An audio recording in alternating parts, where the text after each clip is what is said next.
नमस्कार दोस्तों, स्वागत है आपका हमारे YouTube चैनल एग्ज़ाम गुरु में। दोस्तों आज हम लेकर आए हैं आप लोगों के लिए केमिस्ट्री के 30 महत्वपूर्ण प्रश्न, 30 MCQ। और जितने भी स्टूडेंट्स गवर्नमेंट एग्ज़ाम्स की तैयारी कर रहे हैं उन लोगों के लिए ये वीडियो, ये सब्जेक्ट भी बहुत इम्पॉर्टेंट है और ये वीडियोस के क्वेश्चंस भी बहुत इम्पॉर्टेंट है। अगर आप ये वीडियो देख लेते हैं तो 1 से 2 नंबर दोस्तों आप लोगों के पक जाते हैं। चलिए दोस्तों शुरुआत करते हैं। मैं आपको बता दूं कि 29 प्रश्नों तक जवाब मैं दूंगा, लेकिन जो 30th जो क्वेश्चन रहेगा, 30वां जो प्रश्न रहेगा, उसका जवाब आप लोगों को देना है, क्योंकि मैं देखना चाह रहा हूं कि कितना आप एग्ज़ाम्स को लेकर सीरियस हैं। शुरुआत करते हैं दोस्तों। उससे पहले अगर आपने चैनल को सब्सक्राइब नहीं किया हो तो फटाफट से चैनल को सब्सक्राइब कर दें, और अगर वीडियो को लाइक नहीं किया हो तो फटाफट से एक लाइक, एक शेयर और एक कमेंट भी कर दें।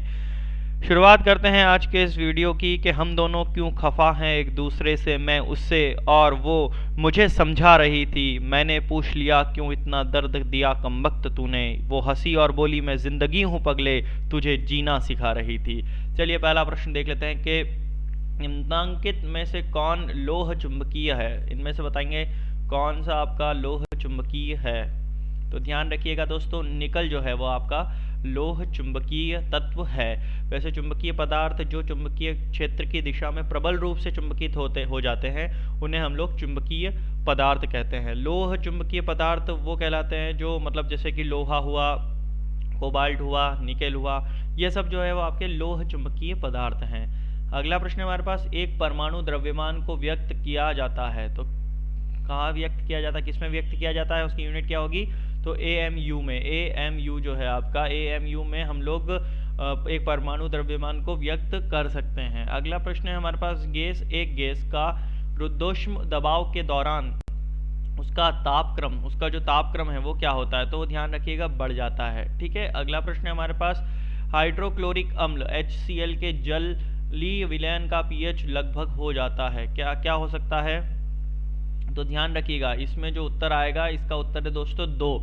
यहाँ पर आप ट्रिक से भी देख सकते हैं। अगर आपको मालूम है कि जो चीज़ मैंने आपको बताई है कि 0 से 7 और 7 से 14 वाली, तो 0 से 7 जो है वो आपका हम लोग जानते हैं एसिड यानी कि अम्ल होता है। क्या होता है? 0 से 7 तक अम्ल होता है, और 7 से 14 तक जो रहता है वो क्षार रहता है, यानी कि बेस रहता है, जो है आपका बेस रहता है। तो यहाँ से 7 से 14 तक बेस रहता है, 0 से 7 तक एसिड रहता है यानी कि अम्ल रहता है, और यहाँ पे जो रहता है वो आपका क्षार रहता है। ठीक है।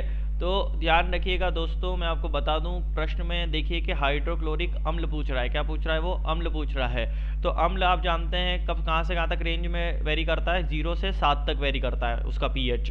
तो जो 0 से 7 तक यहाँ पर के बीच में जो ऑप्शन है तो वो है खाली आपका 2, है ना? 2 है, क्योंकि 7 जो है वो आपका न्यूट्रल रहता है, यानी कि प्योर वाटर यहाँ पर एग्जिस्ट करता है। कहाँ पर? 7 पे जो रहता है वो प्योर वाटर आपका एग्जिस्ट करता है। तो इसका ऑप्शन आएगा 2, जो 2 है इसका सही उत्तर रहेगा। ठीक है, ये कॉन्सेप्ट ध्यान रखिएगा आप, 0 से 7, 7 से 14 वाला जो है। ठीक है। अगला प्रश्न देख लेते हैं। अगला प्रश्न हमारे पास, लिखने वाली पेंसिल में प्रयोग किया जाता है। तो लिखने वाली पेंसिल में सब जानते हैं हम लोग ग्रेफाइट प्रयोग किया जाता है। ये कार्बन का अपरूप होता है तथा विद्युत का संचालक भी होता है, यानी कि गुड कंडक्टर ऑफ इलेक्ट्रिसिटी भी हम लोग ग्रेफाइट को बोल सकते हैं। चलिए अगला प्रश्न देख लेते हैं। कंप्यूटर में IC चिप निम्नलिखित में की बनी होती है। तो इनमें से बताइए आप किसकी बनी होती है? तो सिलिकॉन की बनी हुई रहती है वो चिप। क्या इकाई की बनी रहती है? सिलिकॉन की। अगला प्रश्न हमारे पास, निम्नलिखित में से किसमें निसंक्रामक तत्व नहीं है? तो बताएंगे दोस्तों किसमें नहीं है? तो आग जो है आपका, आग में निसंक्रामक तत्व नहीं है। अगला प्रश्न देख लेते हैं। अगला प्रश्न है हमारे पास, जैविक में जल में विलय पदार्थों को कहा जाता है। तो क्या कहा जाता है? ध्यान रखिएगा, जलरागी कहा जाता है। क्या कहा जाता है? जलरागी कहा जाता है। अगला प्रश्न है, रबर के वल्कनाइजेशन की प्रक्रिया का किस वैज्ञानिक ने आविष्कार किया था? जो वल्कनाइजेशन हुआ था रबर का, तो उसकी प्रक्रिया का किसने आविष्कार किया था? तो ध्यान रखिएगा, चार्ल्स गुडियर ने इसका आविष्कार किया था। और कब किया था ये ध्यान रखना है, 1839 में किया था। कब किया था? 1839 में किया था रबर का वल्कनाइजेशन का आविष्कार चार्ल्स गुडियर ने। ठीक है। अगला प्रश्न है हमारे पास, किस अणु में बंद कोण अधिकतम होता है? तो किस में होता है अधिकतम?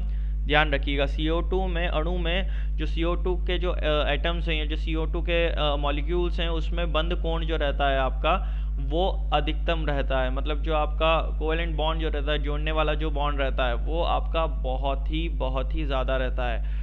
ठीक है, क्योंकि कार्बन की वैलेंसी होती है हम लोग जानते हैं 4 होती है, इधर ऑक्सीजन की 2 जाती है, इधर ऑक्सीजन की 2 जाती है, तो ये डबल कोवेलेंट बॉन्ड यानी कि बंधन कोण जो है वो बनाता है। इसका कोण जो ये है आपका, ये जो बनता है ये आपका 180 डिग्री पे बनता है। कितने पे बनता है? 180 डिग्री पे बनता है। ठीक है, अगला प्रश्न देख लेते हैं। निम्नांकित में से कौन सा क्षारीय ऑक्साइड है? इनमें से बताएंगे कौन सा क्षारीय ऑक्साइड है।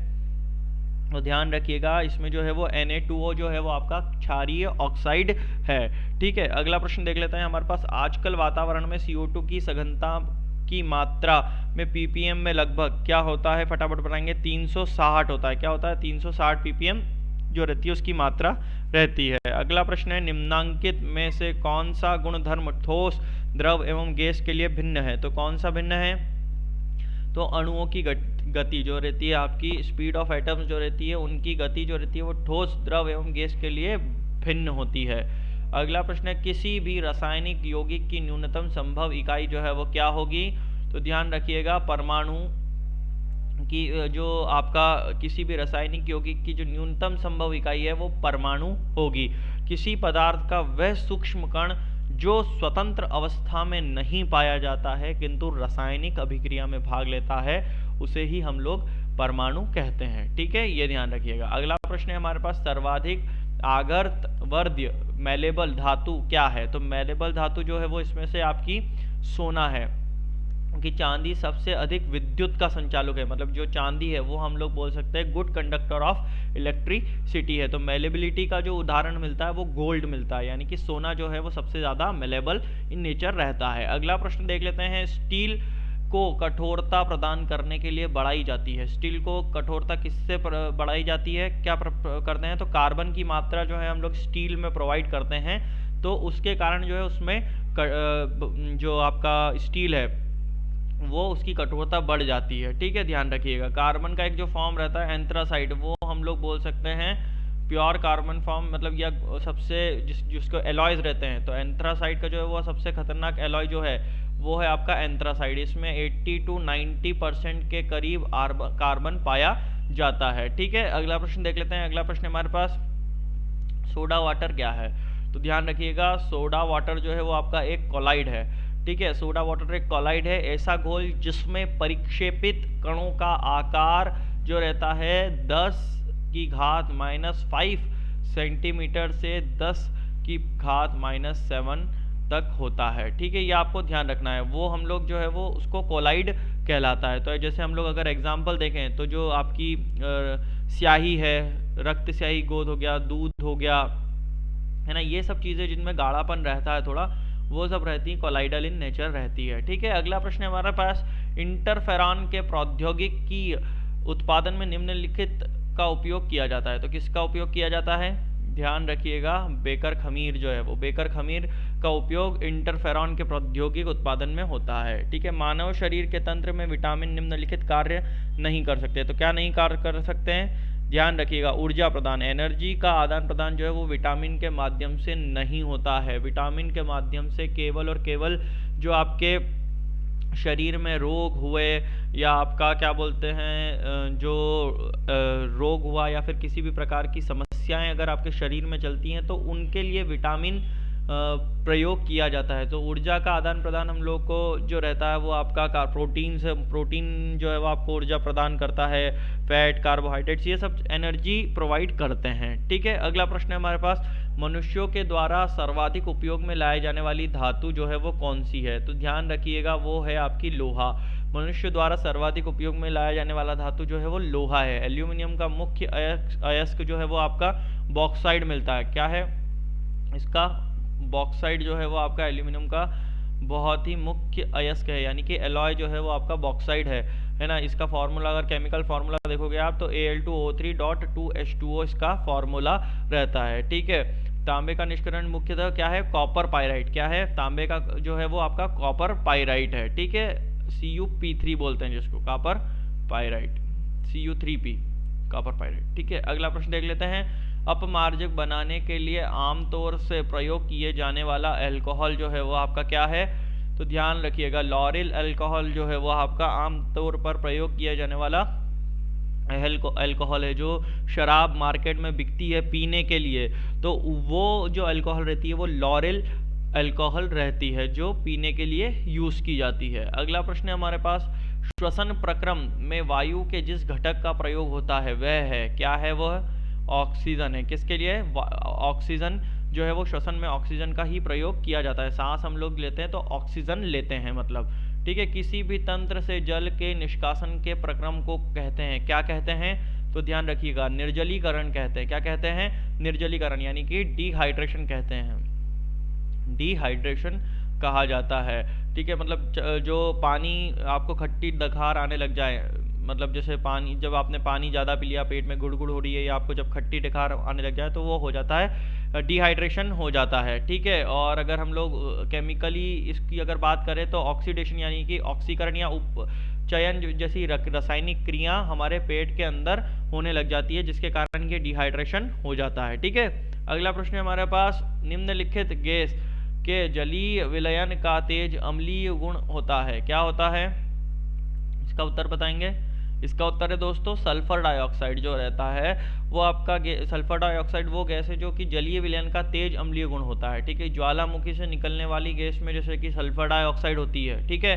अब अगर इसकी प्रॉपर्टीज आप ध्यान रखेंगे तो क्या ये आपकी क्या कलरलेस रहती है, इसमें कोई रंग नहीं रहता, दम घोटने वाली रहती है, गंध युक्त हवा, मतलब बहुत ही ज़्यादा गंध इसमें आती है, ठीक है। हम अगर आप क्या बोलते हैं, इसकी जो मतलब वो रहती है रॉटन एग नाम मतलब करके इसकी जैसे सड़े हुए अंडे की जो बदबू आती है उस टाइप की इसकी जो वो है आपकी स्मेल, वो इसकी देखने को मिलती है, ठीक है। अगला प्रश्न देख लेते हैं। अगला प्रश्न है, स्टील के संरक्षण प्रतिरोध में वृद्धि करने के लिए इसमें मिलाया जाता है, तो क्या मिलाया जाता है? क्रोमियम मिलाया जाता है। क्या मिलाया जाता है? क्रोमियम मिलाया जाता है। इसकी मात्रा जो रहती है वो 18% के करीब होती है, ठीक है। अगला प्रश्न है हमारे पास, वातावरण में सर्वाधिक मात्रा में पाए जाने वाली गैस जो है सब जानते हैं कौन सी है?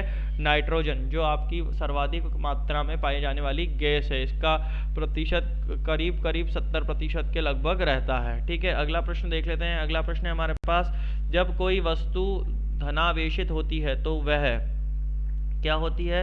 वो होती है इलेक्ट्रॉन का परित्याग करती है। जब कोई वस्तु जो धनावेशित मतलब चार्ज उससे रिलीज होता है तो चार्ज उस पर लगता है, मतलब जैसे ये O है, ऑक्सीजन है, अगर ये इलेक्ट्रॉन रिलीज कर रहा है तो इस पर एक पॉजिटिव चार्ज जो है वो आपका बढ़ जाएगा। क्या हो जाएगा? बढ़ जाएगा।